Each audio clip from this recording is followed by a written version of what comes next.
อยู่แบบใดนี่แบบเพื่อนเจ้าคือว่ามันยังหัวอยู่หัวมันก็บ่หัวบ่นอนพอหัวบ่อื่นก็อย่ามันขึ้นไปติดได้มื้อนั้นเบาอันนั้นเอาให้เอาสกอตให้ เบายังเอาให้ บ่รัด มัน ชื่อให้เด้มันชื่อสกอตให้บ่ได้ชื่อมัดก่อดอกประมาณ2เมตรนี่แหละมันชื่อกับมันเอาไปชั่งชโนพองชโนกับน้ำมันเอาชั่งจุ่มกันแล้วมันอาจจะเปื่อยได้ตัวนั้นก็ได้คือกันแมนฟองน้ำฟองน้ำนั่นแหละ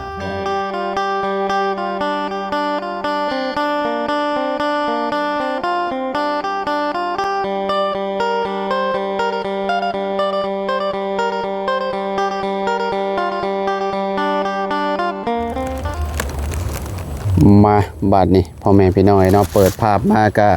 สิแปลกหูแปลกตาเนี่ยเด้อพี่น้องเด้อเนาะ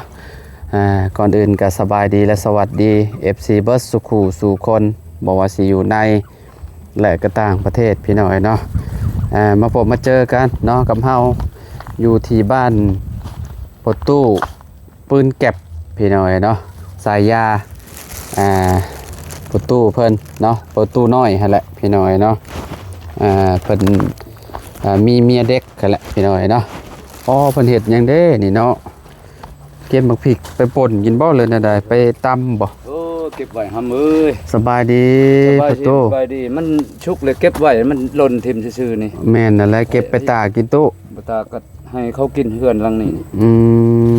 เฮือนแม่เฒ่าห้างนี่เฮือนแม่เฒ่าห้างบ่อ๋อ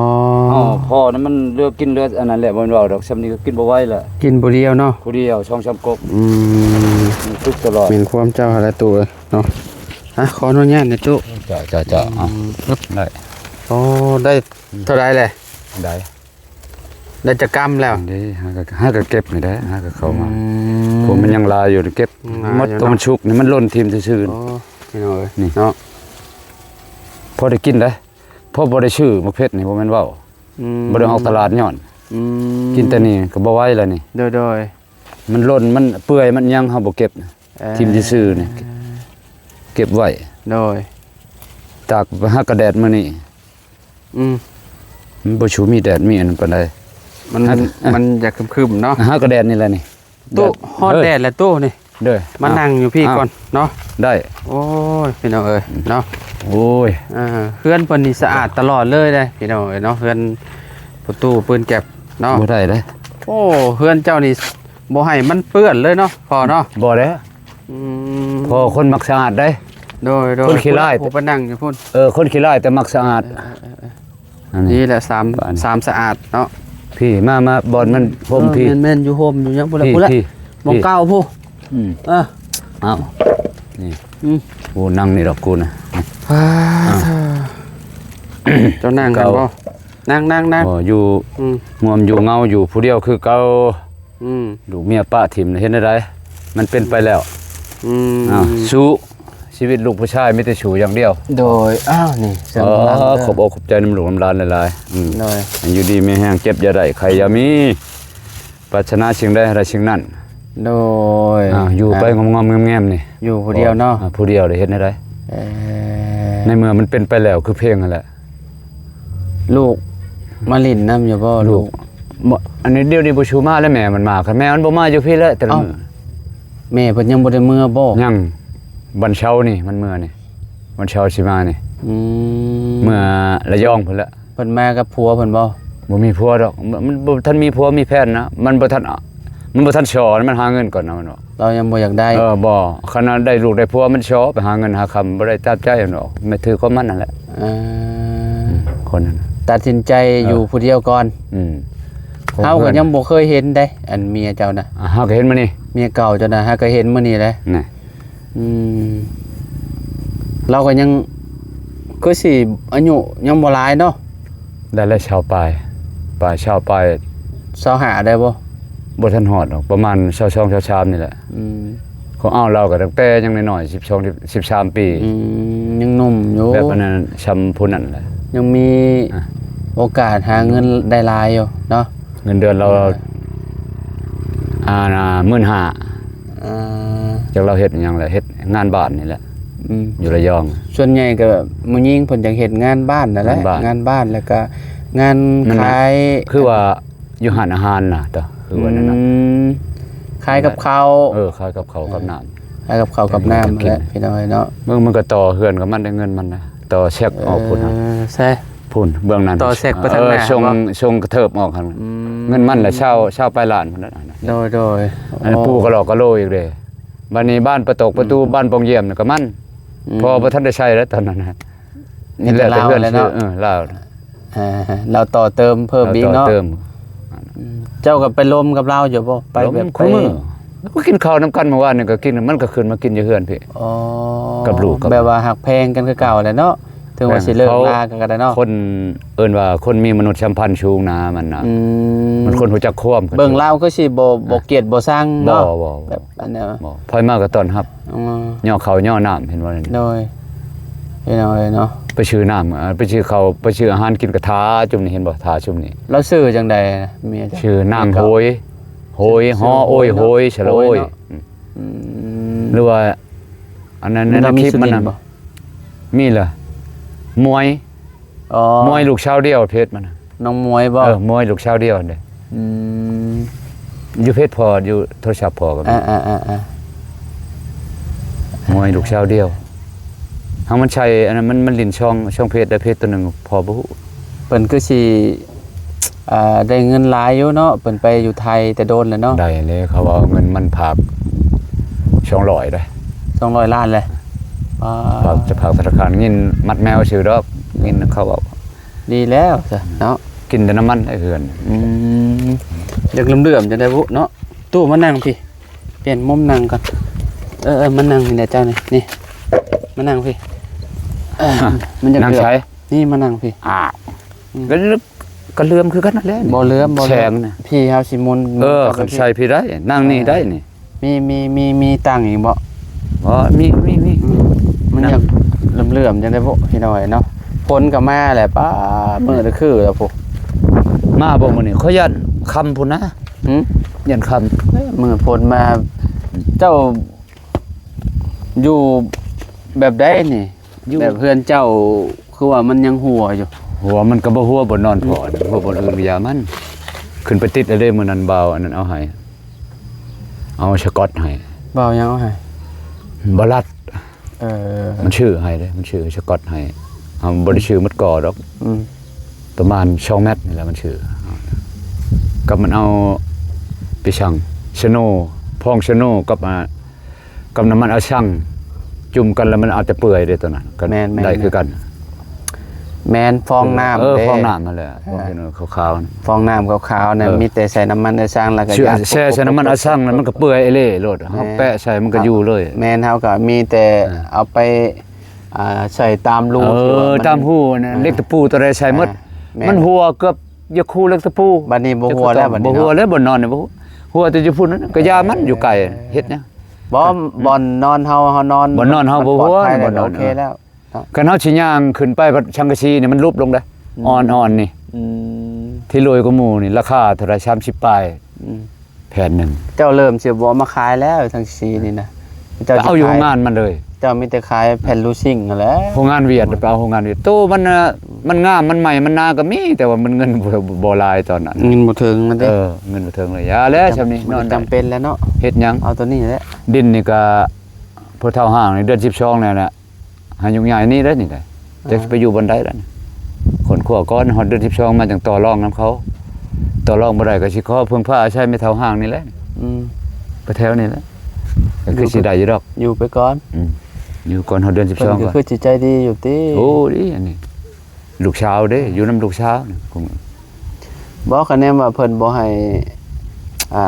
พ่อเฒ่าเก่าหรือว่าแม่เฒ่าเก่าเพิ่นบ่ให้อยู่หม้องนี้ก็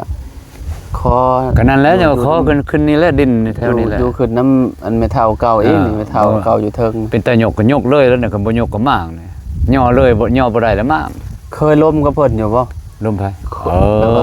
เคยเว้า มีหยังเราก็ เพิ่นอยู่บ่ มีของกินของอยู่เมียเก่าบ่อยู่เราเอามาอันนั้นเราแบ่งให้แกงหน่อไม้หน่อตอกเรา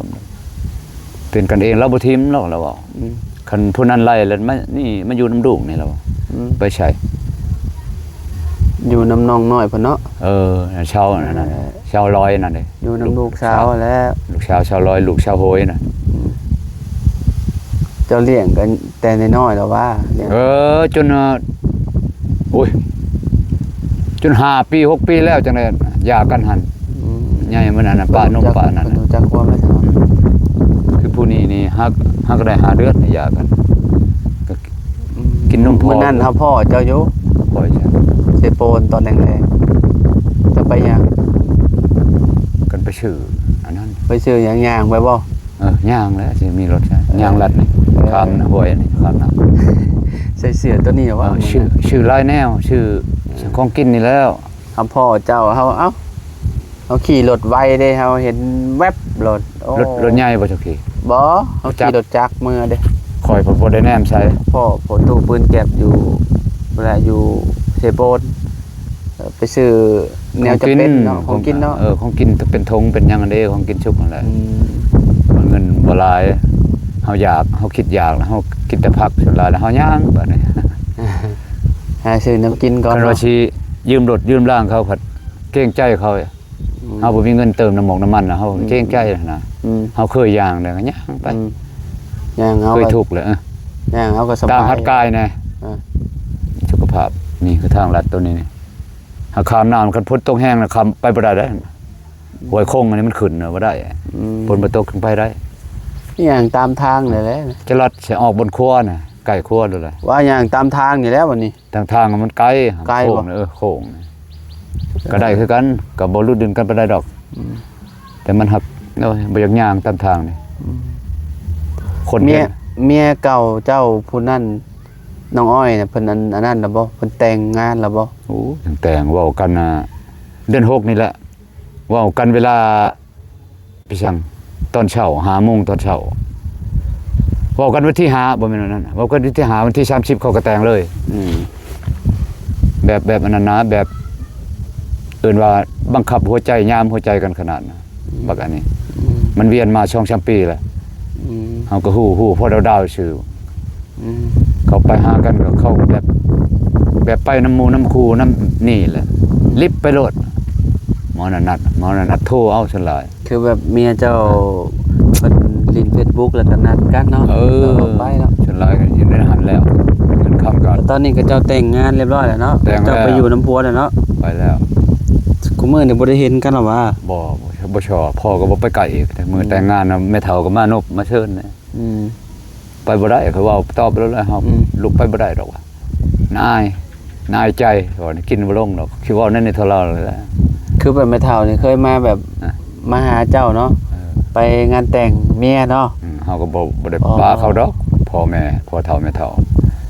เฮาช่างแต่บักอันนั้นนะบ่อยากเห็นหน้าบักอันหน้าอึ้งอันนั้นน่ะ หน้าคือหน้าอึ้งนี่ก็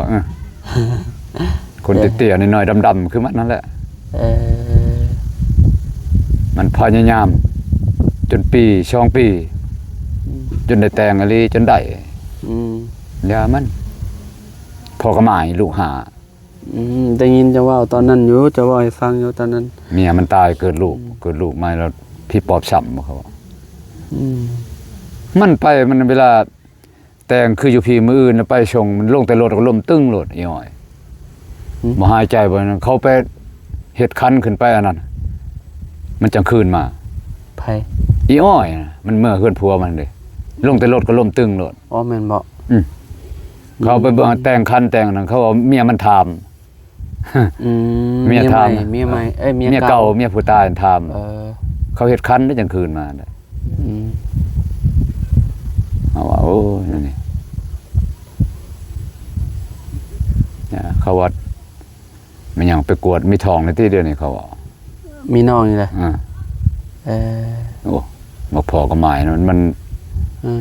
เพราะลูกเราต้องว่าหาคนเนาะ คนหัวเรียนหัว บัดนี้ เก่งเลย มากับเมียใหม่มากับน้องอ้อย 6ถึงอันนั้นลูกคอยก็มันเอาไปอยู่พุ่นละ6 เอาไปเลี้ยงอยู่ 7 พุ่ พุ่ น นออกมาอีก ไปเลี้ยงอยู่พุ่นบ่ แม่มันอยู่พี่มันบ่อยากกินข้าวแม่เฒ่า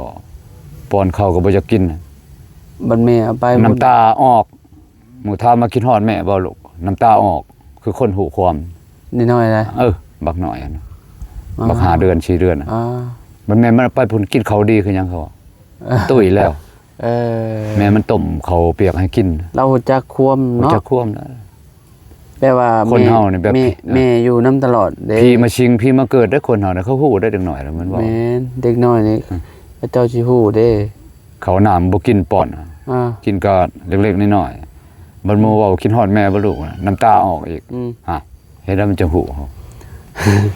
เขาก็จำเป็นให้เอามันไปเอา เออ นั่นน่ะอยู่น้ำแม่กินข้าวดีขนาด อืม ตุยเบ้ตุยนั่นเขาบอก เจ้าบ่คิดฮอดเพิ่นบ่ซะ โอ้ก็คิดฮอดนั่นแหละเฮ็ดจังได๋คิดฮอดก็ได้ คิดฮอดก็บ่ได้เห็นแล้วเนาะ นั่นเป็นข้อมูลเลยหมู่เอาไปแหละ อืม เมื่อนั้นค่อยไปเขาว่าสิงินข่าวอันนั้นนะนี่เด้ชาวโฮยเมียเก่าเขาแล้วมันว่าเมียเจ้ามาได้ว่ะ อืม มาผู้เดียวมันค่อยก็ไปค่อยจะหอมลูก อืม แต่หอมไปเห็นลูกจักขาวๆพัวมันก็มาค่อยปีนขึ้นอีกบ่เข้าเลย นั่นได้ เดี๋ยวไปเห็นหน้าลูก เดี๋ยวเห็นหน้าลูกแล้ว เคยไปหอมเคยดมเคยนั่นตะกี้ตอนมันบ่ทันเอาไป ไปคู่มือไปหอมไปนี่ยาแล้วหมู่เอาไปแล้วเป็นของหมู่เขาเลี้ยงเขาเกลือแล้วเอาบ่มีเวลาสิได้พบนะ อืม มาจักมื้อแล้วมานอนอยู่นี่ เฮาบ่เฮามา ได้แล้วบ่ชามมื้อ วันที่เท่าไหร่ได้เฮามาเนาะวันที่18ก็เฮามาแม่นละ18 18 มื้อนี้วันที่ได้22 22 หลายมื้อเติมแล้ว 18 19 20 21 22 3-4 มื้อ แม่น 3-4-5 มื้อนะ เฮานอนอยู่พูนอยู่บันดงพูน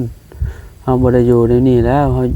อยู่เพราะว่าเสาเฮือนอยู่เด้ ของเช้าเป็นประจำเนาะอันนั้นเนาะ แม่นเสาเป็นปีเด้ กันมาแล้วมานอน แม่นอยู่กันหลายคนเด้อยู่กับนี่แหละหมู่คู่แล้วไปพี่น้อยเนาะตอนนี้ก็ฝนฟ้าก็สิตกเลยพี่น้อยโอ้ยงานเข้าแล้วบาดนี้เฮ็ดจังได๋เด้สิเมื่อได้อยู่บ่ข่อยบาดนี้เนาะ ท่านนี่ดอก โตพี่น้องลมพัด พูดก่อน ไวขนาดเลยบาทนี่งานเข้าค่อยแล้วพี่น้อยเนาะไปใส่ตู้ไปปลาเลยเด้ออยู่ดีมีแฮงพอกันใหม่ โชคดีโชค เดี๋ยวมื้อหน้าสิมาหาใหม่เด้อโดยสบายดีเด้อ